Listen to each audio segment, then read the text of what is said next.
어스름한 새벽 한양에 탕! 하고 고요한 정적을 깨는 총소리가 울립니다.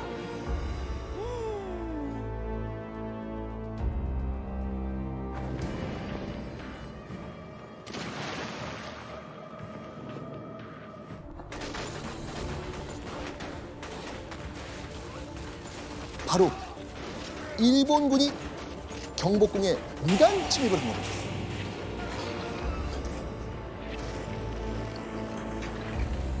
경복궁? 경복궁에 왜 총? 어떻게 된 거지? 자, 근데 이때 일본군의 호위를 받으며 궁에 들어오는 한 사람이 있었습니다. 바로 흥선대원군. 와.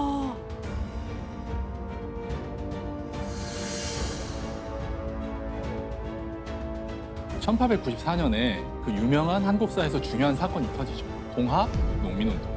맞아.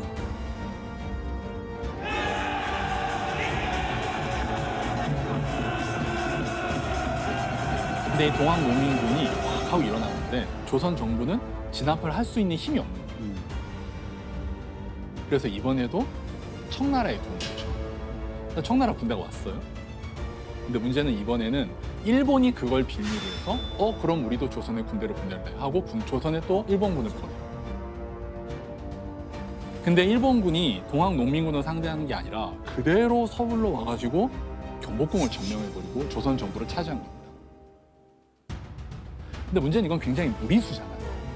그러니까 일본이 조선 정부를 확실히 장악하기 위해서는 협조자가 필요한 거죠. 그 협조자로 일본이 선택한 사람이 대원군이었어요. 그리고 대원군은 거기에 응한 거고. 많이도 왔네. 흥선대원군은 화친은 곧 매국이다 라고 외치면서 외국과의 교류 반대했습니다. 그랬던 흥선대원군이 자신의 권력을 되찾기 위해 일본과 손을 잡은 겁니다. 그리고 이때 아버지 흥선대원군에게 이런 교지를 내립니다. 지금의 크고 작은 서물을 막론하고 긴중한 문제가 생기면 먼저 대원군께 아뢰어 결재를 받으라. 이거 다시 섭정을 맡긴 거 아니에요? 아까 우리가 처음에 본 그 장난대로? 그렇네요. 어쩔 수 없이 또 맡기는 거네. 아들 고종에게 전권을 위임받은 흥선대원군. 이는 곧 흥선대원군의 세상이 다시 왔다는 걸 의미하는 겁니다. 자, 당시 흥선대원군의 나이 몇 살이었을까요? 무려 75세였습니다. 75세. 그 당시 75세. 와. 지금 기준으로 한 거의 100세 아니에요? 맞습니다. 그러니까요. 엄청난 초고령이죠. 초고령의 나이에도 권력을 향한 흥선대원군의 의지는 무척이나 강력했습니다. 그런데 흥선대원군은요, 경복궁에 입궐하고 바로 다음 날 일본 공사관에 아주 충격적인 서신을 보냅니다. 이렇게요. 대원군의 신복 이원궁이 그의 분부라면서 명성황후를 패서인한다는 내용의 패비안을 들고 일본 공사관을 방문했다.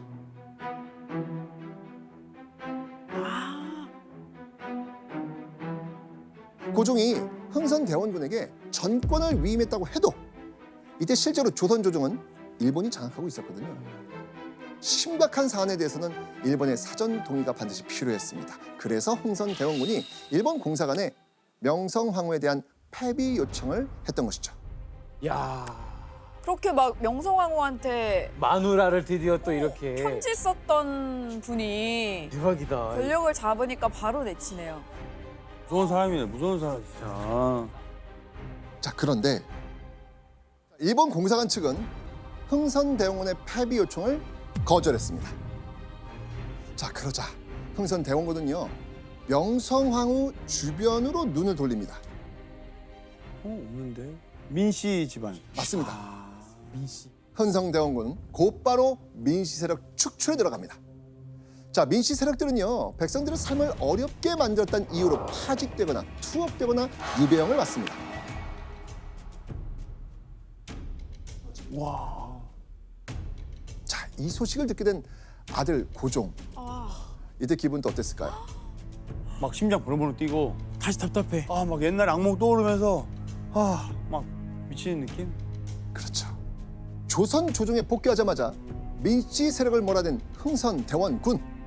이후에 흥선대원군은요, 조선 조정을 빠르게 장악하기 위해서 또 하나의 비장의 카드를 꺼내듭니다.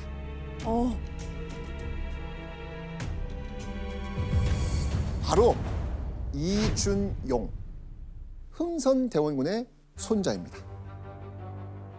이준용은요, 고종의 친형인 이재면의 맏아들이었습니다. 고종에게는 조카가 되는 것이죠.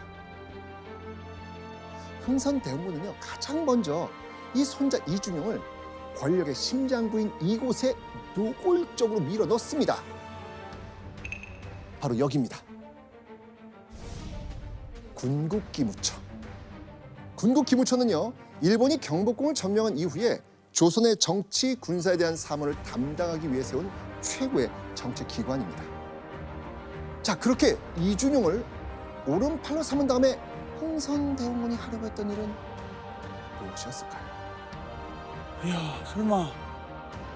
바로 젊고 능력 있는 손자 그 이준용을 왕으로 만드는 일이었습니다.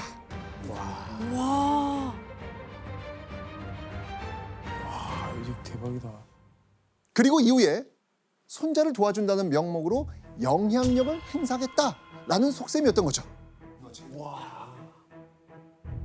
근데 여기서 이준용은 아까 잠깐 얘기가 나왔던 이재선과는 달리 굉장히 똑똑하고 유능한 인물로 그때 평가를 받고 있었습니다. 그런데 고종은 나이가 20살이 되니까 자기 아버지하고 거리가 멀어졌잖아요. 근데 이준용은 20대 중반이 됐는데도 자기 할아버지인 대원군을 되게 따르고 서로 존중하는 관계였다고 해요.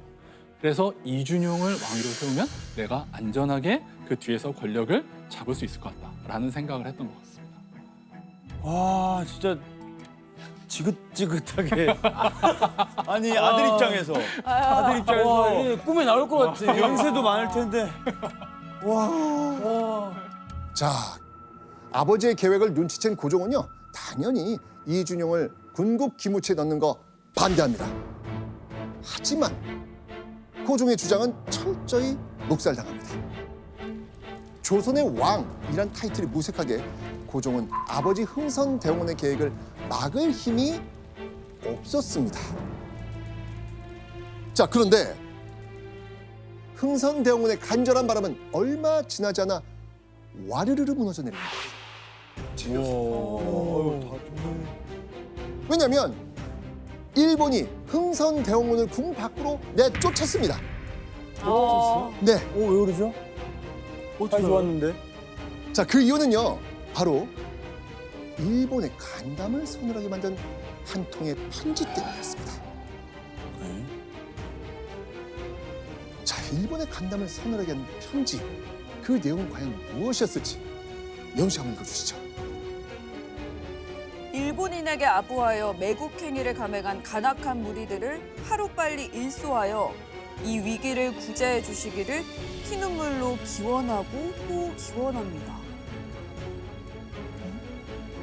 자, 일본에 아부하며 매국한 무리를 한 번에 싹 제거해달라. 이 편지 대체 누구에게 보낸 것일까요? 이 편지는 청일 전쟁을 앞둔 1894년 7월 흥선대원군이 평양에 주둔하던 청나라군에게 보낸 밀서였습니다.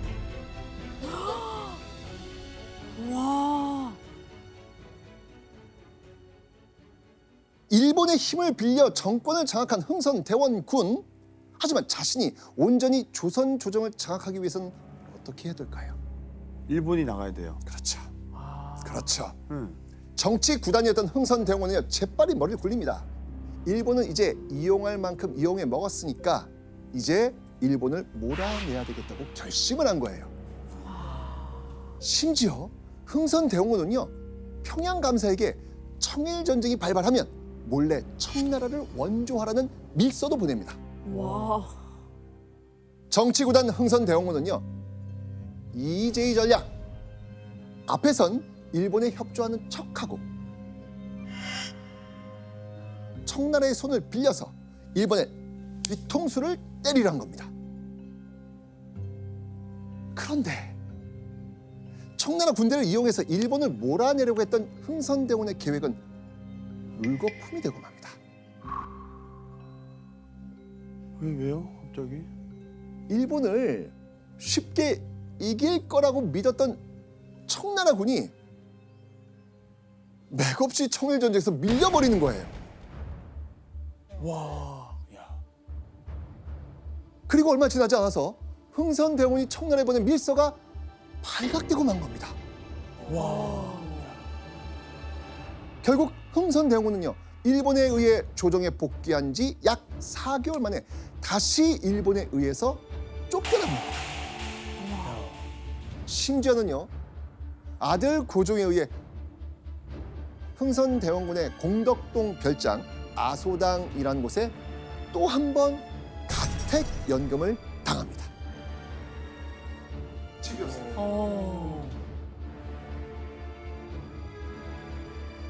대문에 총순, 순검들이 돌아가면서 입직하게 한다. 높고 낮은 신하와 백성들이 칙명 이외에는 감히 사적으로 만나지 못하게 한다. 근데 이번엔 좀 다르네요. 이번엔 순검. 그때는 안 지켰잖아요. 그렇죠. 그리고 조선 조정을 장악한 일본 역시 고종의 선택에 동의를 한 거죠. 그러니까 둘 다 적이 된 거네요. 그렇죠. 야. 결국 흥선대원의 최측근은 모두 힘을 잃게 됐습니다. 이쯤 되면 흥선대원군도 다시 복직하는 걸 좀 포기하지 않았을까요? 이때 흥선대원군 나이가 아까 알았지만 우리 70대. 네. 그러니까 평범한 사람이면 정치 같은 거 다 싫다 이제라고 말할 법 하죠. 그렇죠. 그런데 이때 기록을 보면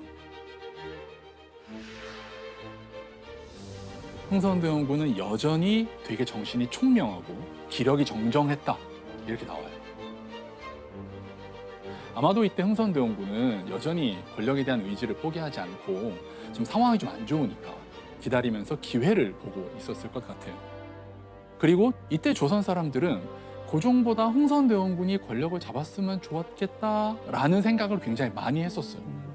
왜냐하면 이모곤란 터졌을 때 청나라의 군대 요청, 동학농민운동 터지면 또 청나라의 군대 요청.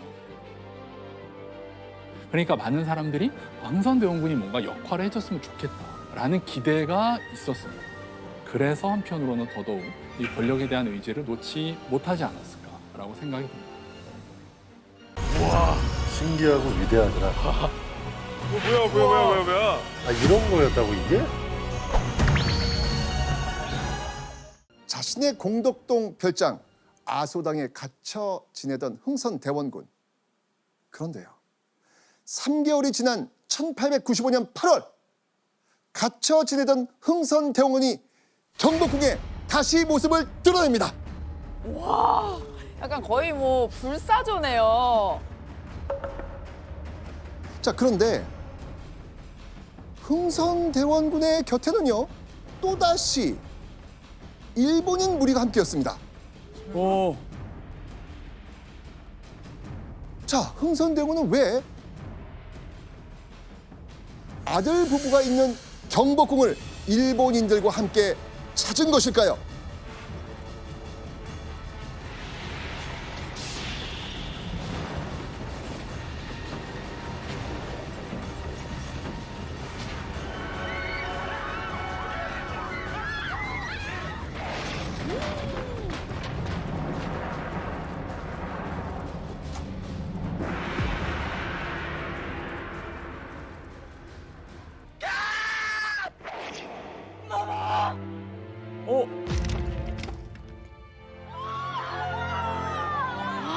와. 한나라의 왕비였던 명성황후가 어처구니 없게도 일본인 자객의 손에 비참하게 살해당합니다. 와. 흥선대원군 때문에.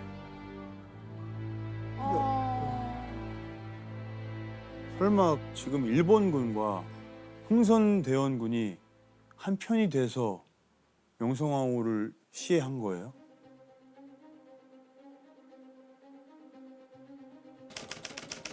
자정이 넘은 시각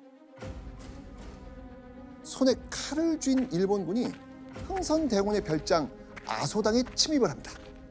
담장을 넘어 흥선대원군의 별장인 아소당에 들어간 일본군은요, 흥선대원군을 집 밖으로 끌어냅니다. 그리고 경복궁으로 끌고 간 거예요. 여기는요, 일본군의 치밀한 계산이 깔려 있습니다. 바로 명성황후 시해 사건의 배후에 시아버지 흥선대원군이 있다, 그 누명을 씌우려고 한 거예요. 물론 흥선대원군이 일본군의 이 끔찍한 계획을 미리 알았는지 몰랐는지에 대한 의견은 여전히 분분합니다. 하지만 을미사변 사건 한가운데 명성황후의 시아버지 흥선대원군이 있었다는 것만으로도 이건 엄청난 논란이 됩니다. 엄청난 논란이에요. 그렇죠. 얘기가 달라지죠. 너무 얘기하죠. 처음 알았습니다. 아내이자 정치적 동반자였던 명성황후가 무참히 살해당한 상황. 고종은요, 이런 만행을 저지른 일본이 정말 증오스러웠을 겁니다. 그리고 아버지 흥선대원군이 일본인 자객과 함께 나타났다는 것만으로 고종은 아버지를 원망할 수밖에 없었을 겁니다.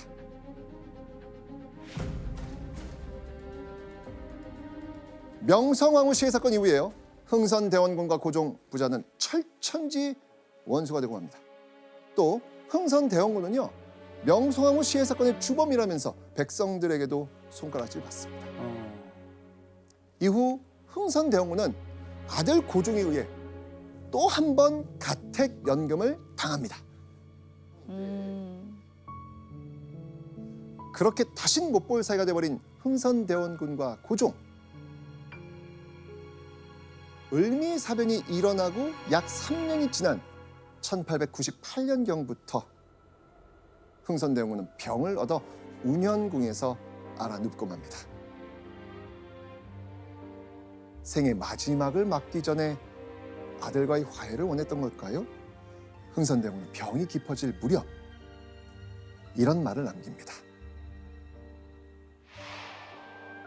내가 주상을 한번 볼 수 있다면 죽어도 여한이 없겠다.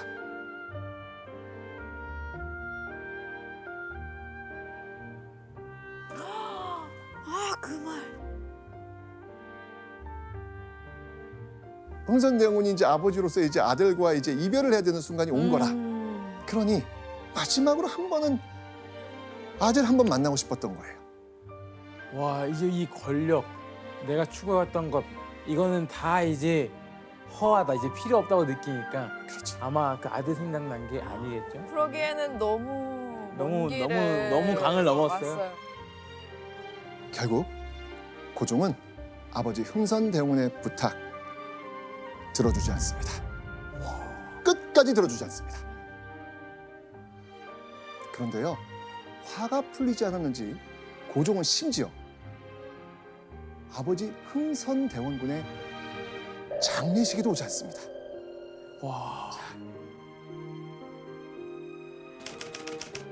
결국 흥선대원군은 자신이 왕으로 만든 아들 고종의 배웅도 받지 못한 채 너무도 쓸쓸하게 생을 마감할 수밖에 없었습니다.